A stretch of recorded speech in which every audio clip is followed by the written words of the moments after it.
There are a lot of weird game controllers, but what about this? You might think that this is a violin, and you would be correct, but here's how I beat Minecraft with a violin. To turn my violin into a controller, I turned to my best friend to help me out, and asked it to make some code that would convert frequency into mouse movements and keystrokes. And after many days of troubleshooting and copying and pasting, I had something that kind of worked. I mapped WASD to the D string. The A string I mapped to all of the mouse movements. The G string just had some random stuff on it. And the E string had left and right click. I could not for the life of me get it to map to the scroll wheel, so I just had to map it 1 through 9 and go with that method. Then it was time to start. I started off by resetting seeds until I found something that was useful near spawn to help me out. And one thing that made this challenge so much harder than some of my previous piano challenges is you can really only play one note at a time on a violin. You can technically play more at the same time, but my code wouldn't even be able to detect that right. So you have to do silly stuff where you go from one string to the other, and you cannot do any fancy movement whatsoever. It's just one input at a time, switching to another one back and forth. I managed to gather some hay bales without too much difficulty, but already just mining wood was a bit of a challenge because I had to remain consistent in the volume without any stops, otherwise it would stop breaking the block and I had to start all over again. So without tools, this was already kind of annoying. Then I took a nap to keep the bad guys away, and it was time to try to make a crafting table. And this was one of the most frustrating, mentally taxing things ever. I did increase my GUI scale to help out a little bit and added in another sensitivity option for finer movement. This process took about 3 minutes to make a crafting table. So basically the only thing I got done that Minecraft day was crafting a crafting table, placing a crafting table, and that's it. And things were already looking kind of grim because I did not go to bed soon enough the night before, and a few monsters had a chance to spawn. And one of those monsters was a skeleton right by the crafting table I just placed, and I couldn't even really do anything about it. And if I couldn't even really deal with a skeleton, how was I going to deal with blazes, enderman, the ender dragon for crying out loud? You suck, dude. You're such a jerk. This is going to suck so much. You have no idea right now. I do not want to do this anymore right now. I am... So I decided to quit for the day and wait till tomorrow to see if things got any better. Thankfully the next day an iron golem randomly traveled over by the skeleton and took him out for me so I could focus on painfully crafting up more tools.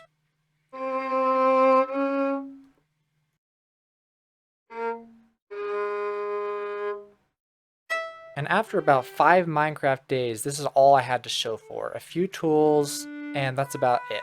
Next thing I needed to do was to head to the Nether to get blaze rods and ender pearls. There was no way I was going to be able to mine obsidian without it resetting the breaking process, and I didn't think I was going to be able to find a lava pool at the surface, so I decided to dig down and hope to find one down there. Then I somehow managed to pillar up and take out an iron golem for a little bit of free iron. Then I crafted up some stairs for my mine shaft, because doing this all the time was not the funnest. I did extend the mineshaft a little bit more that day, but I decided to wait till tomorrow to do anything else. As much as I hate to do this, and as much as I do think that it is theoretically possible to beat it with using nothing but the violin, it is definitely physically possible, but mentally it is draining to be so frustrating just moving your character. So I'm still going to be using the violin, but I basically am going to be able to control the mouse with my foot. So it's just going to be left, right mouse button, and then of course the movements, which should make it a lot more enjoyable and less suffering. Then I continued down my mine and ran into a cave. Oh, we're done. We're done here.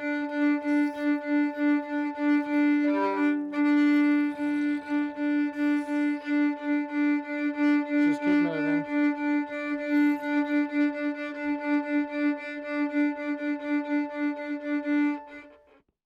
We did it? Wow, we didn't die. Incredible. While I was down there, I harvested some iron and made some iron equipment. With the change of the mouse, it wasn't terrible, and it made it so I actually didn't want to die in real life. I continued on strip mining for a pool of lava, and noticed lava pops in the subtitles on the bottom right. It had been a long time since I made a nether portal this way, so I didn't really remember how to do it, but after practicing in a test world, it wasn't too bad. and it was time to enter the Nether. Luckily, I got a really nice spawn. I wasn't in a basalt delta. If that happened, that would be very brutal with this control setup. I figured my chances of successfully looting a bastion were pretty slim, so I just decided to farm the ender pearls normally from this warp forest. I managed to take out the first enderman in the boat without too much trouble, but when it came to the second enderman, this happened. What? No.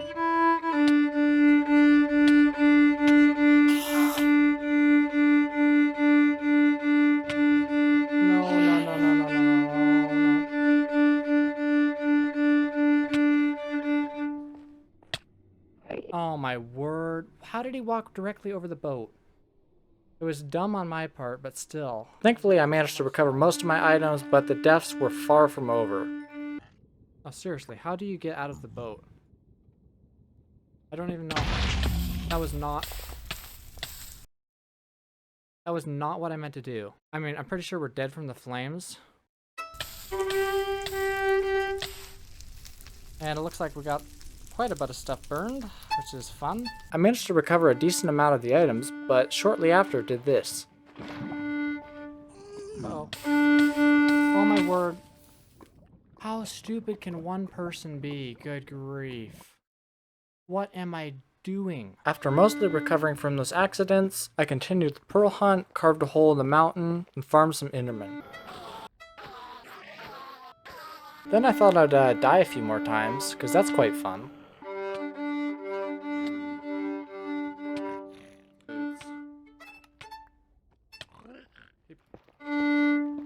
Oh no. No. Well, there goes all of our items. No. No, no, no, no, no. Ah, my word. That's frustrating. Then I decided to go look for the Nether Fortress and got super lucky. I couldn't believe my eyes that it was that close to spawn. If I had to walk a few hundred blocks in the Nether, that would have been miserable. So I did a little bit of exploring in there, but eventually died to a hoglin on my way out, and I didn't want to deal with traveling back and forth with all the hoglins around, so I just decided to tunnel underneath and make my life easier. I eventually found a blaze spawner, and I just kind of dug out little tunnels where I could hit their feet, and I had incredible luck. I got 6 for 6 in the beginning, but I wanted to get a few extra just in case. Then I was just able to reuse my tunnel for safe travels back. Then I finally had everything I would need from the Nether, so I packed up and started heading to the stronghold. It was pretty slow going without sprint, but at least I didn't have to worry about hunger too much, and after a long journey, I had arrived. But then tragedy struck.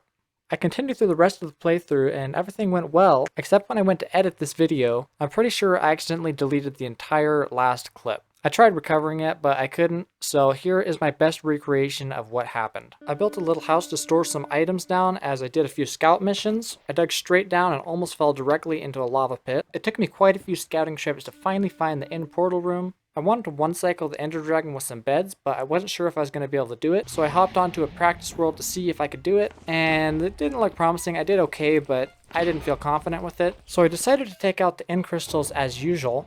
Luckily, I did kill some chickens earlier, so I had a few feathers to make 16 arrows. So I took out as many crystals as I could, but 16 arrows was far too few for my accuracy. So I had to just start going in kamikaze and pillaring up, hitting the crystal, and jumping off and respawning and repeating. And alas, I took out all the crystals and I bedded the dragon as best as I could. Didn't do the most damage, and it took me a few more lives to finally whittle him down, but I finally whacked him down with my pickaxe. Man, it seemed like nothing went right in making this video. From me not being able to get the code working, to me losing my mind while trying it in the beginning, to deleting the final clip at the end and having to redo some stuff, and then all to have this video not turn out quite as good as I wanted it to. But at least I'm finally done now. Oh, what a relief it is.